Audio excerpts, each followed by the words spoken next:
Hello viewers, welcome to Everything Sociology 24. My name is Ode Agbaka Godwin, and I thought it best, for today, to give a clear-cut explanation in terms of anthropology and everything that is related to anthropology. I feel personally students don't have a clear understanding of what anthropology is all about, and that's why I'm here to explain that. But before we do that, please, I want every one of you to like, to share, to comment, and subscribe to this YouTube channel. Thank you. So when you throw out this question, right, what is anthropology? What comes to your mind is for you to break the prefix and the suffix if you want to, and then you get your definition from there. That is the anthropo and the ology. Now, anthropology can simply be defined as the study of man. And when we say it is a study of man, it studies man in all ramification, in all totality. That is everything that concerns man as a whole, right? That is the custom, the tradition, the language, the mode of dressing, the music, the artifact, and etc. Anthropology is derived from the Greek words anthropo and then ology. Anthropo means man. That's a simple definition of man, meaning of anthropo. Then ology means field of study. Now, if we talk about or sit down to think about other fields like biology, zoology, and etc., now that prefix is a recurrent thing. That is to show you it is affiliated to a particular discipline. And when we say anthropology is a study of man, we are not talking about an individual. We are talking about a collectivity of people, a collection of people as a whole. Right. And then anthropology itself studies man as a higher being as compared to other species. It studies the evolution of man, right? It studies the movements, the migration of man from the prehistoric era to the present. Anthropology is also viewed as a science of man. It studies man as a universal product, right? As a culture creating being, as an initiator, as an innovator that is meant to develop techniques and tools to improve himself. So we know that culture is a way of life of a people, a complex whole that includes the beliefs, the morals, the values, the artifacts, the traditions, and etc., and other capabilities and habits that distinguishes man as a member of the society, if we go by E.B. Tyler's definition of what a culture is. And then change is also a constant thing. So we should also put this to heart that anthropology studies culture, that is one, and then culture changes over time. There are some belief systems in cultures that changes over time, some barbaric cultures. We can also say that anthropology is a study of people. That is how a particular set of persons or group of people, they originated, how they migrated, and also how that has affected their culture and then their language, right? The different peculiarities that distinguishes them. Now, for instance, if we take Yoruba and the Igbo side by side. Now, in the Yoruba culture, it is mandatory for you as a child, if you want to greet or someone that's younger, you want to address an elderly person, you either kneel down or you prostrate. That's the sign of respect. That's to show that it's a sign of admonition. It's a sign of showing or displaying that you respect this person that's older than you. And we compare it side by side to that of the Igbos. It's different. It's totally different, right? For an Igbo person to greet, maybe to kneel and prostrate, it's alien to them, right? And then when they get to meet, a Yoruba person, and then they offer to shake an elderly person, it's a taboo, it's a sign of disrespect. Whereas the Igbos won't view it that way, but to a typical Yoruba person, you've disrespected them. Even in terms of artifact, right? In northern Nigeria, we have the Nok culture, right? The way in which they actually carved the bronzes in Ile-Ife, right? And then maybe that of the Bini Empire and etc. We can see this minute changes, and even the Igbo too. So in terms of even the artifact, the linguistic inclinations or the variance itself, and etc. There are changes, there are peculiarities that are distinct. And that is what anthropology studies. So you may ask, what are the unique characteristics of anthropology? There are lots of characteristics that distinguishes anthropology from other fields. But the two most important things are, one, it is comparative, and then it is holistic. And then when we say it is holistic, it studies man in a broad manner, in a complex manner.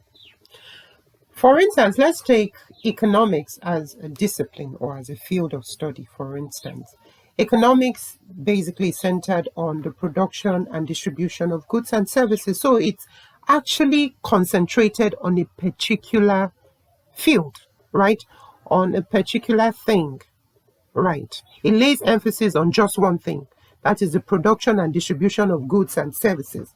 When we talk about politics, for instance, politics is centered on acquisition of power, who gets what, when, and how, right?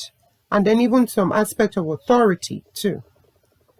Go to read a bit about Harold Laswell, who gets what and how. It will give you a better understanding on politics. So politics is centered on acquisition of power. When we talk about religion, religion is simply the belief in a higher or transcendental being, right? Maintaining some level of chastity too, and etc. too. Belief in some aspect of spiritualism too, and etc. It has to do with a belief system, a belief in something. So it is centered on a particular aspect, isn't it? So if we compare this field or discipline side by side to anthropology, we can see there is a huge difference. Anthropology studies virtually all aspects that has to deal or is affiliated or concerned to man or with man. So in essence, what are we saying? Anthropology deals with all aspects that concerns man in totality, the complexities. Now, the historical background of man, how man originated, I'm still going to use that of the Yoruba. They believe that their progenitor is Dudua, right? And then maybe the Hausa, Bianjida, I guess I pronounced it wrongly, and etc. And then the cultural aspect, the traditional aspect, the changes that is inherent there, and also the polity, the economics, and even archaeology.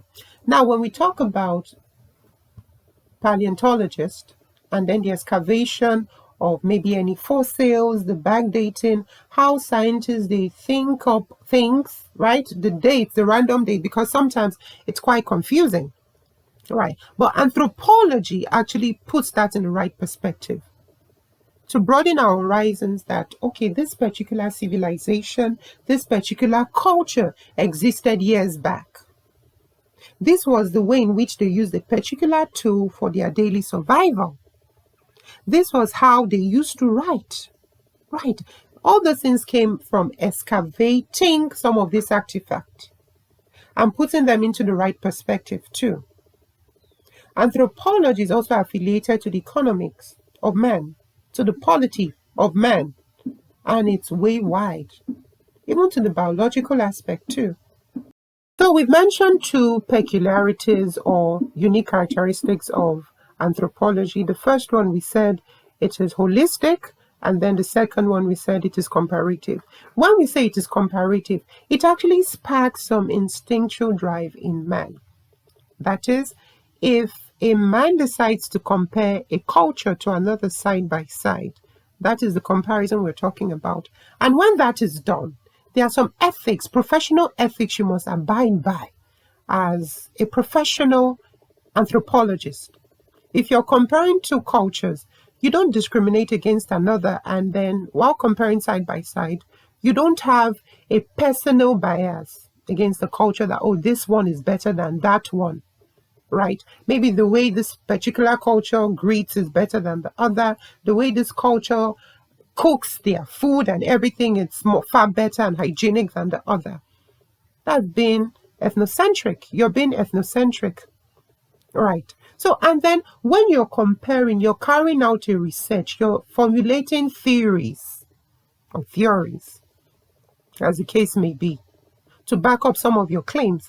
And that is why when we go to a particular location or a country, or we experience a new culture, there's this, disorientation, psychological disorientation that goes on, the cultural shock.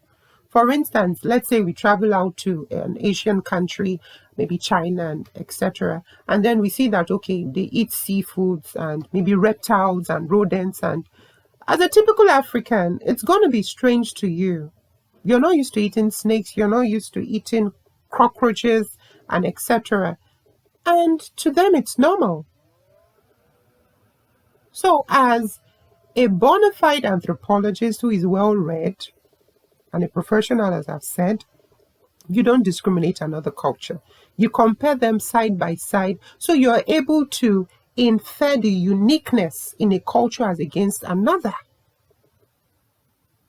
Thank you for watching. So we've come to the end of today's tutorial on anthropology and its meaning. I hope I've been able to explain a couple of things, right? So when we come across what anthropology is, we're in a discussion, or we just want to chime one or two things in, we have something to say about it.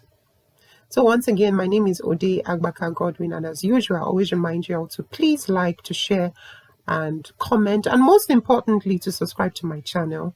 So until we meet again, keep reading, keep studying, keep winning. Thank you.